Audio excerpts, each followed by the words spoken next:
Hello, dear students. Good morning to all. This is Neha, your course teacher, and our course title is Rainfed Agriculture and Watershed Management, and course number is Agro 5321. So, again, today's topic is climatic conditions and prevalent in rainfed areas. So, in this lecture, we'll discuss about the effects of solar radiation in drylands, कैसा effects होता है dryland में solar का. So basically some introductions are there, like sun is a primary source of heat and light. As we all know, the sun is primary source of heat and light on the earth, and radiant energy streaking the earth is called as isolation. Okay, so the isolation consists of the sunlight and temperature, which act as the important factors of weather and climates. Okay, सो ये बहुत ही basic introduction है कि जो energy sources हैं हमारे temperature का, ये जो भी एनर्जी सोर्सेज हैं लाइट्स के, वो क्या है, सन है. तो सन के क्या कैरेक्टरिस्टिक्स होते हैं, सन की जिस तरीके से इंटेंसिटी होती है उसके अकॉर्डिंगली हम ड्राईलैंड एग्रीकल्चर में कैसे हम इम्प्रूव करते हैं, हमारी जो क्रॉप प्लांट जो है वो कैसे अफेक्ट करते हैं according to the sun rays. ठीक है. So we have again three columns, like first column is for duration, which is relative length of day and light, and then intensity of sun rays or sunlight also, and the quality, like what kind of wavelength radiations are comes from the sun in earth surface also, which is very important for our agriculture or crop productions. Okay, so in first column, the durations like the varies with latitude and seasons. So according to the latitude and seasons, the short day plant and long day plant are there. So equal day and night at equator. ठीक है, मतलब day, ये जो equator और पोल regions पे latitude के accordingly या seasons के अकॉर्डिंगली जो लेंथ होते हैं डे और नाइट के, वो क्या करते हैं, वेरी करते हैं, चेंज होते हैं. Like this is the basic characteristics of sunlight. Okay, so daylight ranging from 0, and the next is a crop flowering behavior depends on the duration of lights. We all know that some plants are short day plants, some plants are long day plants, and similarly some plants are long day plant or long night plant, yeah, day neutral plant, something like that. Okay, so the next is division as short day, long day and day neutral plants. Okay, so हम according to दी उनके duration के accordingly, किनके, crop के duration के accordingly उनका characteristics होता है कि वो उस उस सीज़न पे या उस लैटिट्यूड पे या उस रीजन पे जिस वहाँ लोकेटेड है, कोई एरिया अगर लोकेटेड है उस पर्टिकुलर एरिया पे, तो वहाँ पे सन रेज की इंटेंसिटी कितनी होगी और वहाँ पे जो क्रॉप प्लांट हैं वो कैसे रिएक्ट करेंगे या उनके ग्रोथ में क्या इफ़ेक्ट होगा. ठीक है. सो अगर हम इंटेंसिटी की बात करें तो energy sources for the whole plant process, the extreme low and extreme high intensities inhibit photosynthesis. अगर बहुत ज़्यादा इंटेंसिटी है या बहुत कम इंटेंसिटी है तो वो हम कह सकते हैं कि फोटोसिंथेसिस प्रोसेस है, which is very important physiological process for food production for our crop plants. ठीक है, बहुत इंपॉर्टेंट है और वो अफेक्टेड होती है, इनहिबिट होती है. Okay, and the next is for wavelength, which is very important. So wavelength ranging from, if the scale is between 0 to 0.25 microns, it is harmful to plants. अगर उसका वेवलेंथ जो है, आप हमेशा वेवलेंथ याद रखेंगे, ये बहुत ही इंपॉर्टेंट कैरेक्टरिस्टिक्स है सन का. अगर वेवलेंथ 0 to 0.25 माइक्रोन है तो which is very harmful for our crops and plants also. Then the wavelength ranging between, if the scales between 0.30 to 0.55 micron has photoperiodic effect. Photoperiodic effect, that means the long day plant and day neutral plant, that is the photoperiodism. Okay, and उस photoperiodism में वो photoperiodic effect बताते हैं. उनकी जो wavelength है ना, वो क्या करती है, वो अगर 0.30 है तो it could be a short day plants, favourable for short day plants. Okay, and 0.55 है तो it could be a very good for long day plants. Okay, it's depend on the wavelength also. And the next is the wavelength ranging from 0.40 to 0.79 micron is good for photosynthesis process. So always remember the ranges of wavelength of sunlights and intensity also. Then the next is the wavelength H, which is more than 0.79 micron has no effects on the plants.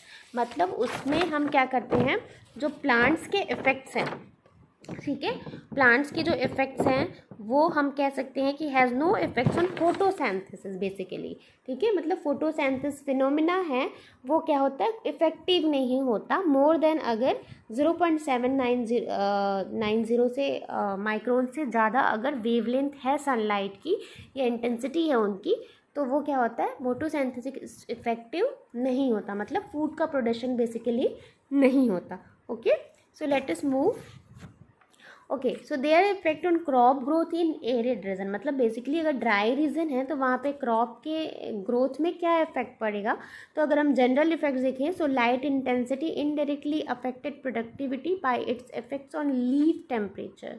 Okay, so leaf का जो temperature है वो light की intensity पे depend करता है कि किस इंटेंसिटी से लाइट जो है वो आ रहा है, उसके फोटो पेरियोडिक इफेक्ट्स क्या हैं उस पर्टिकुलर प्लांट के, ठीक है, तो वो डिपेंड और इफेक्ट करता है according to the light wavelength and intensity also. Then the next is the arid and semi-arid crops are mostly short day plant which is less than 10 hour and they requires long nights for flowering. ठीक है, मतलब semi और arid region, मतलब dry region में basically ऐसे plants available होते हैं जो क्या होते हैं, शॉर्ट डे प्लांट होते हैं, जिनको कम से कम लेस देन 10 घंटे से कम उनको लाइट की आवश्यकता होती है, ठीक है, तो और उनको ज़्यादा से ज़्यादा लॉन्ग नाइट रिक्वायरमेंट होता है फॉर द फ्लावरिंग प्रोसेस, ठीक है, मतलब फ्लावरिंग वो क्या करते हैं, रात के समय में करते हैं, ठीक है. तो डे सेमी एरिड के जो सिचुएशन रीजन है वहाँ पे बेसिकली शॉर्ट डे प्लांट्स हम देखते हैं, तो वो एक जनरल इफेक्ट्स होता है किसका, शॉर्ट डे प्लांट्स का for the crop production also. And the next is mostly sunshine in dry areas which is 20 to 30 degree latitude on both sides, ठीक है, and then more dry matter production if moisture is not a limiting factors, ठीक है, मतलब बहुत ज़्यादा dry matter production होता है वहाँ पे, ठीक है. अब ड्राई मैटर किसका, क्रॉप्स का ड्राई मैटर, क्रॉप रेसिड्यूज है, तो ये क्या होता है, ड्राई मैटर प्रोडक्शन होना मतलब ये है कि हमें यील्ड कम मिलना है ना, हमें जो बेसिकली हमें जो सॉलिड मटेरियल चाहिए वो नहीं मिल रहा, क्रॉप रेसिड्यूज ज़्यादा मिल रहे हैं, लीव्स उग जा रहे हैं, मतलब प्रॉपर फ्लावरिंग नहीं हो पा रही है, फ्रूटिंग नहीं हो पा रही है, हम ये रिलेटेबल या हम ये रिलेट कर सकते हैं इससे, ठीक है. तो ये जनरल इफेक्ट्स है हमारे एरिड रीजन के for the sunlight. Okay, yes, and this column is for the temperature characteristics. Okay, so again we have 3 column for general characteristics and the characteristics in dry region, arid region, and the effects on crop growth. Okay, so if we go for general characteristics we can see that decrease from equator to pole, मतलब equator reason से पोल reason तक वो क्या होता है, धीरे धीरे gradually कम होते जाता है. क्या कम हो जाता है, टेम्परेचर कम होते जाता है, ठीक है. हमें भी किसका कैरेक्टरिस्टिक्स पढ़ रहे हैं, टेम्परेचर का. So always remember and very notice, आपको बहुत ज़्यादा कीन ऑब्जर्वेशन करना पड़ेगा कि हम क्या पढ़ रहे हैं, ठीक है. और इसको कॉलम में बताने का मेरा एक मोटिव है, मेरा ये पर्सपेक्टिव है इसका कि मैं आप लोगों को कंपैरिजन करके बता सकूँ, ठीक है, कि कितना जनरल कैरेक्टरिस्टिक्स है बट एरिड रीजन में क्या कैरेक्टरिस्टिक्स, ताकि आपको याद करने में ये आसानी हो. Okay, so wind direction and movement influence mean temperature in locality, ठीक है. तो according to the temperature wind direction जो है वो भी इन्फ्लुएंस होता है अकॉर्डिंग टू दी लोकेलिटी, मतलब अकॉर्डिंग टू दी रीजन, ठीक है. And the next is mountain act as barrier on horizontal temperature distribution and then temperature reduction by 3.3 degree Fahrenheit for every 100 feet elevations, ठीक है. मतलब एक general हम अगर general characteristics देखें टेम्परेचर का, तो एलिवेशन में हमेशा रिडक्शन होता है 3.3 डिग्री फ़ारेनहाइट तक के, ठीक है. हम जैसे जैसे 100 फीट की दूरी तय करते जाते हैं वैसे वैसे 3.3 डिग्री फ़ारेनहाइट टेम्परेचर क्या होता है, वो रिडक्शन होते जाता है, उसका मतलब कम होते जाता है, ठीक है. ये हमारा एक जनरल कैरेक्टरिस्टिक्स है. अगर हम ड्राई रीजन की बात करें, एरिड रीजन की बात करें, तो सीजनल हायर होता है, ठीक है. मतलब हम कह सकते हैं अकॉर्डिंग टू दी सीज़न वो क्या होता है, बहुत ही हाई टेम्परेचर, मतलब पीक टेम्परेचर पे पहुंच जाता है इक्वेटर एंड पोल रीजन पे। देन द डाययूनल वेरिएशन मोर, मतलब हर दिन वेरिएशन होता है, एवरी डे वेरिएशन जो है हम देख सकते हैं। Okay, and the next is highest in arid and semi arid tropical climates. ठीक है, मतलब semi arid and arid tropical climates का मतलब है कुछ पार्ट है वो राजस्थान का और कुछ पार्ट पंजाब एंड सिंध का जो होता है वो ट्रॉपिकल एरिड और सेमी एरिड एरिया में आता है। ठीक है, तो वहाँ पे क्या होता है, हाईएस्ट होता है, पीक होता है temperature, right. Then occasionally below freezing temperature in tropical desert. ठीक है, मतलब रेगिस्तान में हम कह सकते हैं कि उष्णकटिबंधीय रेगिस्तान में जो ओकेजनली हमें बहुत कम, ओकेजनली मतलब बहुत रेयर है जब हमें फ्रीजिंग पॉइंट दिखाई देगा, मतलब ठंडा मौसम दिखाई देगा, या हम कह सकते हैं कि टेम्परेचर जो है वो क्या करेगा, डिक्रीज करेगा। ठीक है, सो इसमें जो भी बेसिक टर्मिनोलॉजी है वो मुझे आई डोंट थिंक कि मुझे ये बताने की ज़रूरत है, क्योंकि मैंने ऑलरेडी मीटीरियोलॉजी में काफ़ी डिटेल से सारे टर्मिनोलॉजी पढ़ाए हुए हैं, तो आई होप आप सबको पता होगा। Okay, anyways the next is the lesser at higher altitudes in arid and semi-arid climates, and the next is increased evapotranspiration and water requirement of crop। ठीक है, मतलब क्या होता है, evapotranspiration जो है वो बहुत ज़्यादा बढ़ता है, और क्या होता है, वाटर रिक्वायरमेंट जो है क्रॉप की वो भी इंक्रीज़ होती है जैसे जैसे टेम्परेचर इंक्रीज़ होता है। ठीक है, किस रीज़न के लिए है ये, एरिड रीज़न के लिए है। ठीक है, the next is effect on crop growth. क्या इफेक्ट होते हैं क्रॉप ग्रोथ के एरिड रीजन में, हम देखेंगे जैसे जैसे टेम्परेचर के क्या इफेक्ट होते हैं, तो हम देखेंगे कि temperature limits for each stage of every crop। ठीक है, we all know about that the every crops has their particular temperature for germination to harvesting also। Okay, so germination से हार्वेस्टिंग तक क्या है, एक ऑप्टिमम टेम्परेचर की हर एक crop की आवश्यकता होती है, एसेंशियलिटी होती है। ठीक है, तो ये डिपेंड करता है, और जनरल जैसे जैसे इंक्रीज होगा जैसे जैसे डिक्रीज होगा अकॉर्डिंग टू द क्रॉप जो है, क्रॉप अपना या वेदर अपना या टेम्परेचर अपना एडवर्स इफेक्ट दिखाएंगे अगेंस्ट द क्रॉप। ठीक है, क्रॉप के against. Okay, and the next is the high temperature is not a serious problem if soil moisture is adequate। ठीक है, मतलब अगर soil moisture adequate अमाउंट में अवेलेबल है उस पर्टिकुलर रीजन पे, तो high temperature could be a very very simple problem, we can say serious problem नहीं है, बहुत ही आसान है, बहुत ही कैजुअल प्रॉब्लम है। ठीक है, and the next is slow और stop in growth rate at very high temperature. ठीक है, मतलब क्या होता है, बहुत ज़्यादा हाई टेम्परेचर, पीक टेम्परेचर पे पहुंच जाता है, बहुत ज़्यादा हाईली टेम्परेचर होता है, वहाँ पे क्या होता है, क्रॉप का ग्रोथ हमेशा स्लो हो जाता है। ये जनरल इफेक्ट्स है हमारे क्रॉप ग्रोथ में एरिड रीजन के। किसके इफेक्ट्स हैं, टेम्परेचर के इफेक्ट्स हैं। मैं बार बार ये आपको रिकॉल करा रही हूँ, तो आप ध्यान रखेंगे, कंफ्यूज नहीं होंगे। Okay, and the next is pre mature falls on leaves and fruits. क्या होता है, प्री मैच्योरिटी, टेम्परेचर जैसे जैसे इंक्रीज करता है तो डेवलपमेंट कम होता है, ड्राइनेस बढ़ जाता है।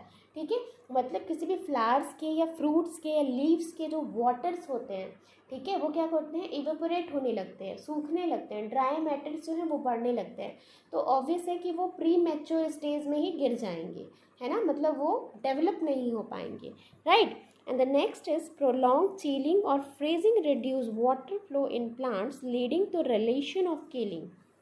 ठीक है, मतलब क्या होता है, बहुत ज़्यादा अगर बहुत लंबे समय तक बहुत ठंडा रहे, ठीक है, चिल्ड रहे बहुत वातावरण, टेम्परेचर बहुत ज़्यादा ठंडा हो जाए, फ्रीजिंग पॉइंट पे पहुंच जाए, तो टेम्परेचर के क्या इफ़ेक्ट्स होते हैं कि वो जो प्लांट्स हैं, प्लांट्स में जो वाटर का ट्रांसलोकेशन होता है या मूवमेंट होता है, राइट, जो फ्लोएम है वो वाटर को क्या करता है, ट्रांसलोकेट करने का काम करता है, मतलब रूट से वाटर सप्लाई जो है वो लीव्स तक करता है। तो उस वजह से क्या होता है, जो हमारे प्लांट्स हैं उनके जो वाटर रिलेशंस हैं वो क्या करते हैं, वो ख़त्म हो जाते हैं, फ्रीज हो जाते हैं, ट्रांसलोकेशन या मूवमेंट ऑफ द वाटर जो है वो रप्चर हो जाता है, डिस्टर्ब हो जाता है, और हमारे जो प्लांट्स हैं वो धीरे धीरे किल होने लगते हैं, मरने लगते हैं। ठीक है, so next is okay, so the next topic is influence of temperature on crop growth। so we have basically 4 factors for influencing temperature on crop growth. जैसे कैसे इन्फ्लुएंस करते हैं ये 3 फैक्टर्स है, which is biochemical reactions, uptake of carbon dioxide and the enzyme activity and the rate of photosynthesis, and the next is influence of growth regulators. So these are the common factors for influencing temperature on crop growth. ठीक है, ये factors हम कह सकते हैं। So biochemical factors, so we can say there are certain biochemical process which are affected mainly by temperature. Okay, so some chemical reaction increase with increase in temperature, like some is decrease with decrease in temperature, something like that. Okay, and when we talk about the uptake of carbon dioxide, we can say the optimum temperature for net CO2 uptake is about 24 degree centigrade. Always remember, ठीक है, and note down आप करेंगे कि हमेशा एक CO2 Uptake करने का एक ऑप्टिमम टेम्परेचर स्टैंडर्ड टेम्परेचर है जो कि 24 डिग्री सेल्सियस है। ठीक है, बेसिकली वो किसके लिए है, वीट और बार्ले के लिए है। हमने वीट का क्रॉप कल्टीवेशन जब पढ़ा होगा तब आपने पढ़ा होगा कि CO2 अपटेक करने की कैपेबिलिटी होती है हर एक क्रॉप की। तो वीट और बार्ले, या हम कह सकते हैं जो सीरियल्स क्रॉप है उसकी CO2 को अपटेक करने की कैपेसिटी जो है वो 24 डिग्री सेंटीग्रेड है। Always remember. Okay, so the temperature increases above the optimum temperature, CO2 uptake is decreases. Okay, and then the stomatal activity is disturbed when CO2 uptake is decreases। जैसे जैसे CO2 uptake जो है plants का वो कम होगा तो क्या होगा, स्टोमेटल एक्टिविटी डिस्टर्ब होगी, ट्रांसपिरेशन नहीं हो पाएगा। स्टोमेटा क्लोजिंग एंड ओपनिंग जो प्रोसेस है वो CO2 बेस्ड होते हैं, है ना। तो जब स्टोमेटा ओपनिंग क्लोजनिंग नहीं हो पाएगी तो रेस्पिरेशन नहीं हो पाएगा। तो फिजियोलॉजिकल प्रोसेस जब अफेक्ट करेगा तो वो क्या सीधे सीधे हमारे प्लांट के ग्रोथ एंड डेवलपमेंट से रिलेट करेगा, right. Okay, and the next is enzyme activity. Okay, so enzyme activity से हम समझ सकते हैं कि temperature increase the activity of some kind of certain enzymes important in the reduction of carbon compound, something like that. Okay, so कुछ temperature increase होने की वजह से कुछ सर्टेन मतलब कुछ एंजाइम्स हैं जो क्या करते हैं, रिडक्शन करते हैं, या कार्बन कंपाउंड है जो ब्रेक होते हैं। तो इस तरीके की एक्टिविटी जो है वो एंजाइमिक एक्टिविटी जो है ग्रोथ को अफेक्ट करती है हमारे। ठीक है, तो एंजाइमिक एक्टिविटी भी टेम्परेचर पर डिपेंड करते हैं। Okay, and the next is rate of photosynthesis. so this is very important, we all know about that low temperature reduce the rate of photosynthesis. When some examples are, we can took some examples like some maize and maize plants are subjected to cold treatment of 10 degree centigrade for 10 days. Okay, मतलब मेज plant को हम क्या करें कि 10 degree centigrade में 10 दिन के लिए अगर हम ट्रीटमेंट करें तो हम देखते हैं कि जो फोटोसिंथेटिक रेट होता है वो 33% तक हो जाता है। वैन हम फिजियोलॉजी में हमने पढ़ा होगा कि जो मेज प्लांट है, ठीक है, वो C3 प्लांट की कैटेगरी में आता है। तो जैसे जैसे अगर हम मेज प्लांट में अगर हम इसे कोल्ड ट्रीटमेंट देते हैं फॉर दी एक्सपेरिमेंटल पर्पस 10 दिन के लिए, अगर हम उसे 10 डिग्री सेंटीग्रेड में रखते हैं तो हम देखते हैं कि जो मेज प्लांट का फोटोसिंथेसिस रेट है वो अबाउट 30 to 35% जो है वो रिडक्शन होने लगता है, राइट। सो ये आप हमेशा याद रखेंगे, you can add in your exam also. Okay, and the next is the influence of growth regulator. Okay, so we all know about that and some kind of optimum temperature, the activity of sometimes like growth regulators like auxins, gibberellins and cytokinins are high, and the activity of abscisic acid, which is ACB, is low. ठीक है, which is growth retardant, we all know about that the auxins is growth promoters and the abscisic acid is growth retardant. So these are dependable to the temperature. Okay, these are required the optimum temperature. ये सब क्या करते हैं, optimum temperature requirement इनकी होती है और according to the temperature इनकी एक्टिविटी इन्फ्लुएंस होती है, राइट। तो ये था हमारा टेम्परेचर का इन्फ्लुएंस था हमारे क्रॉप की ग्रोथ में। Okay, and the next topic is the influence of high temperature and low temperature on crop growth। मतलब बहुत ज़्यादा अगर हाई टेम्परेचर है तो हमारे क्रॉप में क्या इफेक्ट होगा, बहुत ज़्यादा लो टेम्परेचर है तो हमारे क्रॉप में क्या इफेक्ट होगा। Okay, so let us see very briefly. Okay, the first one is high temperature causes reduction in absorption and assimilation of nutrients. ठीक है, मतलब हाई टेम्परेचर क्या होता है, न्यूट्रिएंट्स के एब्जॉर्प्शन और एसिमिलेशन में हम कह सकते हैं ट्रांसलोकेशन को क्या करता है, रिडक्शन करता है, डिक्रीज करता है, कम करता है.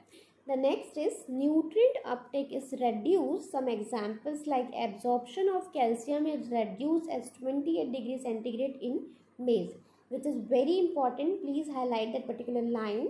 Okay, so आप समझ सकते हैं इसको, जो मेज में अगर 28 डिग्री सेंटीग्रेड होने पे, टेम्परेचर होने पे, पर्टिकुलर जो कैल्शियम का एब्जॉर्प्शन है ये बहुत ज़्यादा डीप है ना, सॉइल सेंस का बहुत ही डीप है, बट हमें इतने डीप में नहीं जाना. बट आपको एक एग्जांपल, जनरली कैजुअली आपको एक एग्जांपल याद रखना है कि मेज में अगर 28 डिग्री सेंटीग्रेड हो जाता है तो पर्टिकुलर एक आपको हमेशा याद रखना है कि कैल्शियम का एब्जॉर्प्शन होता है वो धीरे धीरे कम होने लगता है. कैल्शियम न्यूट्रिएंट्स का एब्जॉर्प्शन जो होता है वो क्या होता है, रिड्यूस होने लगता है.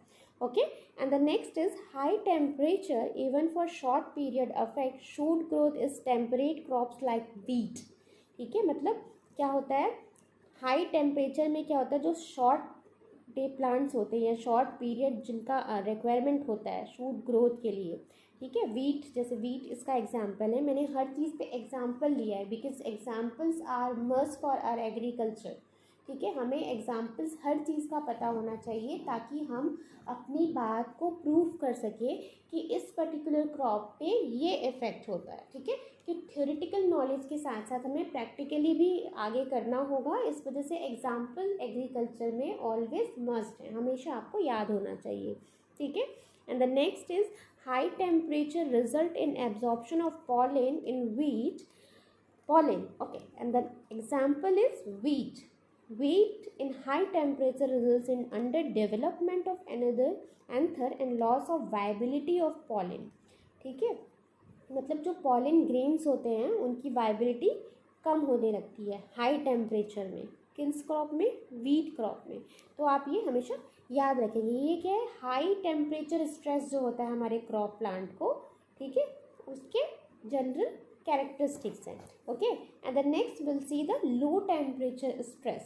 So in low temperature stress we'll see the survival capacity or survival cell division, elongation, photosynthesis, water transport, vegetative growth and reproductive growth are adversely affected. ठीक है, ये क्या होता है, एक दूसरे को एडवर्सली अफेक्ट करते हैं. ये सारे जो प्रोसेस हैं, ये सारे फिनोमिना हैं, ये फिजियोलॉजिकल हैं. ठीक है, फिजियोलॉजिकल इंपॉर्टेंट फिनोमिना है which is cell elongation, cell division, photosynthesis, water transport system. Okay, so these are the physiological phenomena. Okay, the next is when C4 plants like maize, sorghum are subjected to 10 degree centigrade, the activity of pyruvate declinase is reduced resulting in less photosynthesis. ठीक है, सो जैसे मैंने पहले बताया C4 plant है जो हमारा मेज है, तो मेज की जो कैपेसिटी है वो अलग होती है. 28 डिग्री सेंटीग्रेड में जो कैल्शियम का अब्जॉर्प्शन नहीं कर पाता, वैसे वीट का होता है. ठीक है, तो ये इनको एक ऑप्टिमम टेम्परेचर की आवश्यकता होती है. इसके अकॉर्डिंगली ये अपना आगे प्रोसेस करते हैं या प्लांट का ग्रोथ और डेवलपमेंट होता है. ठीक है, जैसे at low temperature the entry of water into plant is restricted due to low permeability of cells. Okay, so क्या होता है, बहुत ज़्यादा, जैसे हमने पहले देखा कि अगर चीलिंग या फ्रीजिंग पॉइंट हो जाती तो वाटर का ट्रांसलोकेशन डिस्टर्ब हो जाता है. वाटर का ट्रांसलोकेशन डिस्टर्ब हो जाता है मतलब सेल जो है उसको मूव नहीं करा पाता क्योंकि ऑलरेडी वाटर जो है जमने लगा है, चीलिंग पॉइंट पे पहुंच गया है. ठीक है, तो ये जो है वो लो टेम्परेचर स्ट्रेस है for the crop effects. And then next is temperature crops like wheat prefer low temperature during vegetative growth and high temperature at maturity.